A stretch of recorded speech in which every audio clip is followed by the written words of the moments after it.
for joining us, and let's see what the budget has in store for the electronics industry and the mobile phone industry as well.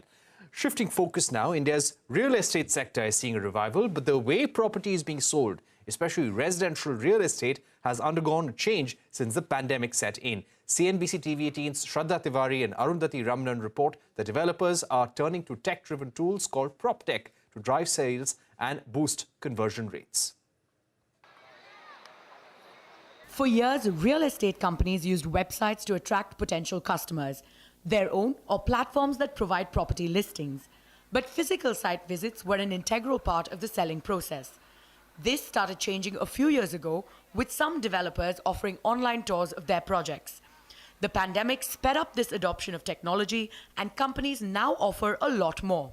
From virtual tours to interactive, immersive virtual reality experiences to extended reality simulations.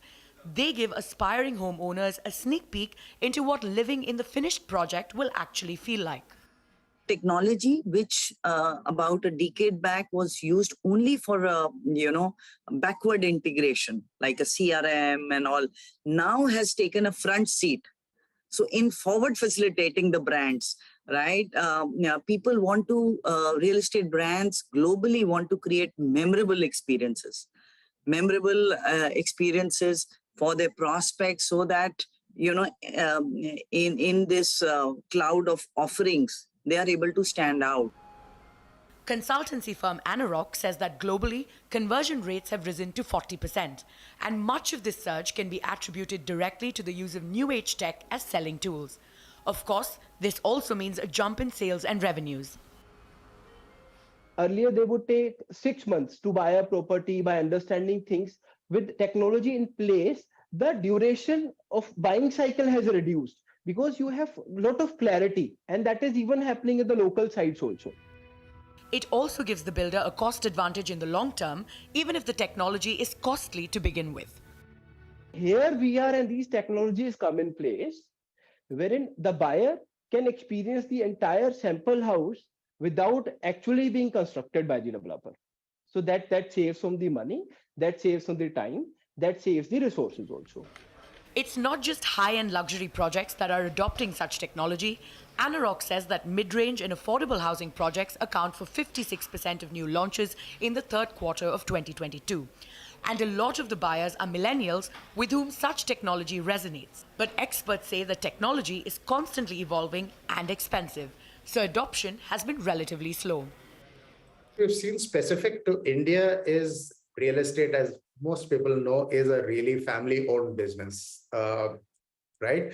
And it is the second, third generation that has gone abroad, studied abroad, got exposed to new technologies, and they're coming back to India now and taking over the reins of the company. So these are the people who are really pushing for efficiencies, and efficiencies everywhere, not just back office efficiencies or financial efficiencies, but also sales efficiencies now. So that is where VR, virtual reality as a technology really, really helped. I've been surprised, pleasantly surprised. Tier 2 cities are actually more acceptable to trying out new technologies than Tier 1 cities. This new trend has opened up a whole new market for startups in India. Technology for real estate developers is no longer about hiring a website developer.